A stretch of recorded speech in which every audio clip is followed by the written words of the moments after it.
Hi guys, Luca here, your Italian real estate agent with Keller Williams Realty East Bay. I have a question for you. How many of you think you will be approved for a home loan today? And what do you know about the lending process, interest rate, and refinancing? To help you answer this question today, I'm here with Maria Koff from Envoy Mortgage, and we want to give you an insight of what the lending board is and give you some guidance that will help you buy your first home. So Maria, when I talk with buyers, especially first home buyers, there is always confusion about the pre-approval process and the pre-qualified letter, and why it is so important when you want to buy a home. Can you help us understand better what the difference is from pre-approval process and pre-qualified letter, and what is required for starting this process? That's actually a really good question, Luca. So, the difference between a pre qualification and a pre approval is the amount of review that is put into the application. So, when you apply for a loan, your credit will be pulled. That is a requirement. I know we get a lot of calls. Can you not pull my credit? We have to pull your credit because we need to see your credit score.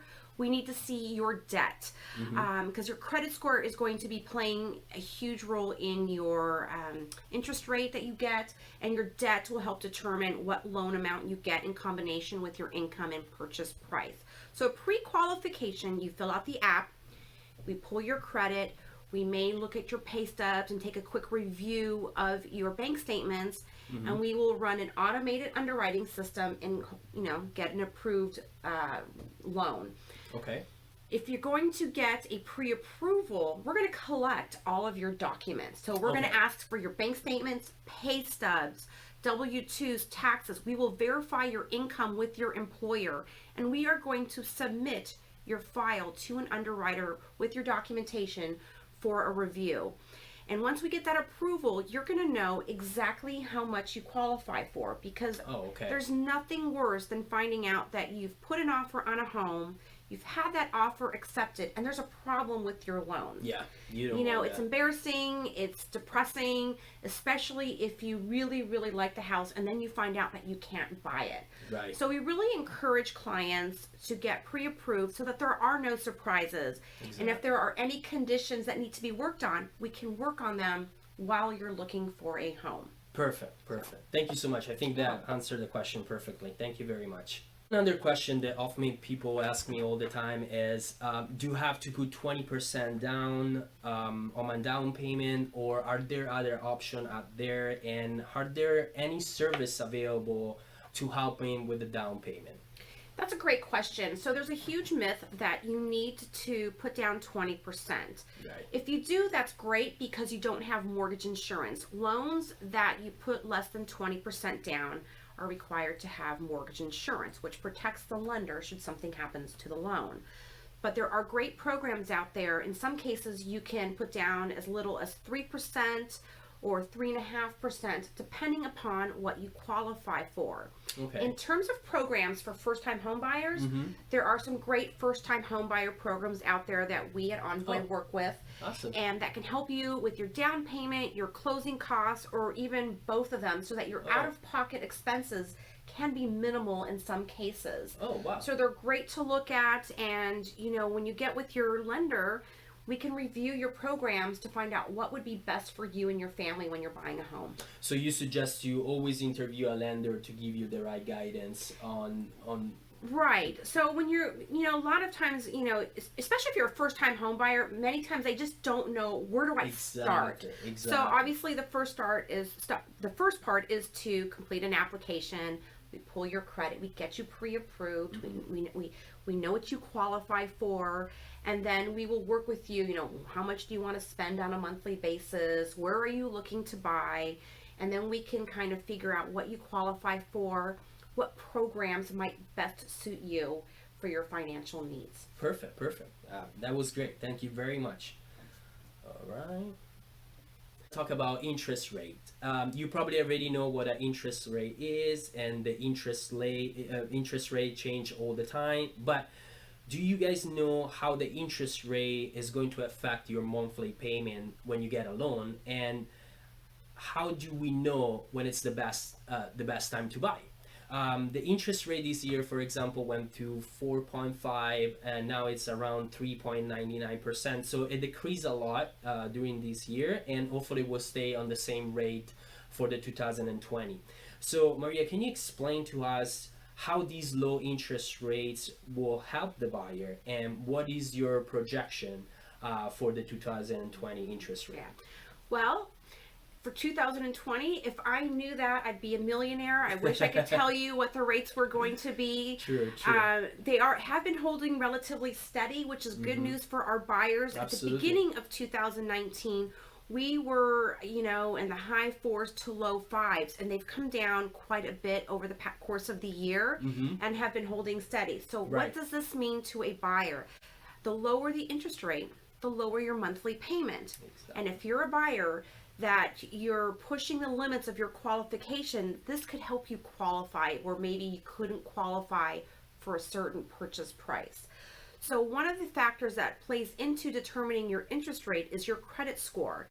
So the lower your credit score is, the higher the interest rate. The higher your credit score, the lower the interest rate. So some of our loan programs, like for example, an FHA loan, you can come, or a VA loan, the lowest credit score that our bank accepts is 580.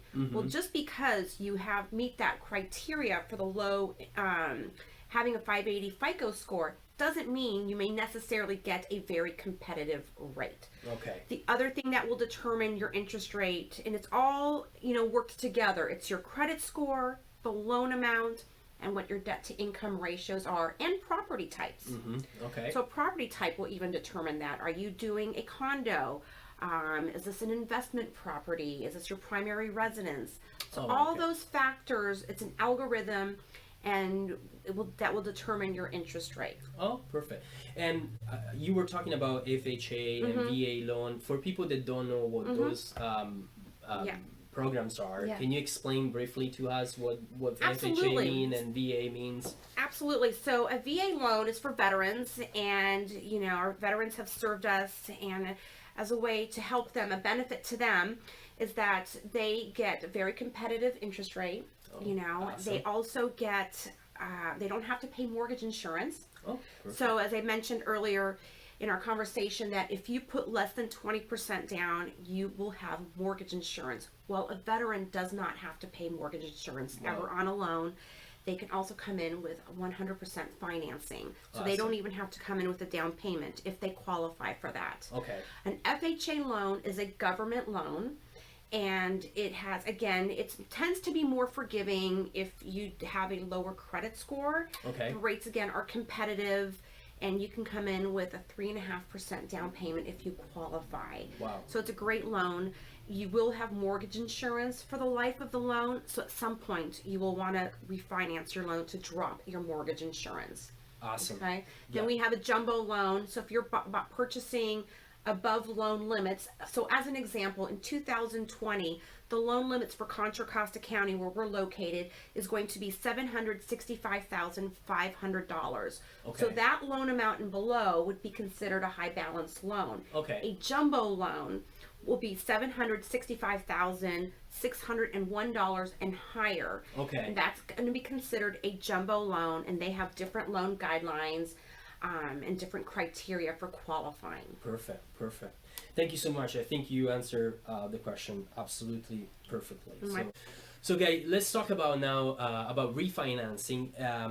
You guys probably heard those commercials on the radio. They go all the time about refinancing your home. When I'm in the car, I always listen all the time. And Maria, can you explain to us exactly what refinancing means and how can people take advantage of these offers? Oh, absolutely. So refinancing your loan is a great option when you purchased your home and you had the same interest rate, or if you're in an adjustable loan and you want to get into a fixed rate, you can lower your monthly payment, because as you're making your monthly mortgage payment, you're chipping away at your principal. What do you owe on your home?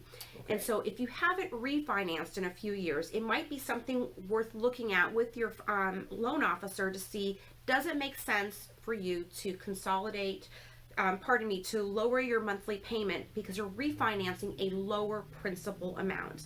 Okay. Another reason why some people refinance, as I mentioned briefly, is if you are in an adjustable loan and the market, if the Fed starts to raise the interest, your rate will adjust. So if you don't want to run the risk of your monthly payment increasing every time the Fed increases rates, it would behoove you to looking at a fixed rate, be it a 30 or 20 or even a 15-year loan, to get a fixed rate and know what your monthly payment's going to be every month and not worry about it increasing. Awesome. Another reason why people refinance their home is to take equity out of their home. We call that a cash out refi. So if you would like to consolidate debt, if you want to pay for a child's college, or maybe you're going back to school, got a wedding coming up, or you want to do home repairs, taking out equity in your home is a great way to do that, and you're making one more monthly payment. Awesome. This has been so informational, Maria. I really thank you so much for being part of my video today. I hope you guys enjoyed the video. You can like on my YouTube channel, The Italian Real Estate Agent. You can DM for question, or if you have any suggestion for my next video. I want to thank again Maria to be here today, and hope you guys have a wonderful day, and I'll see you next time. Thank you very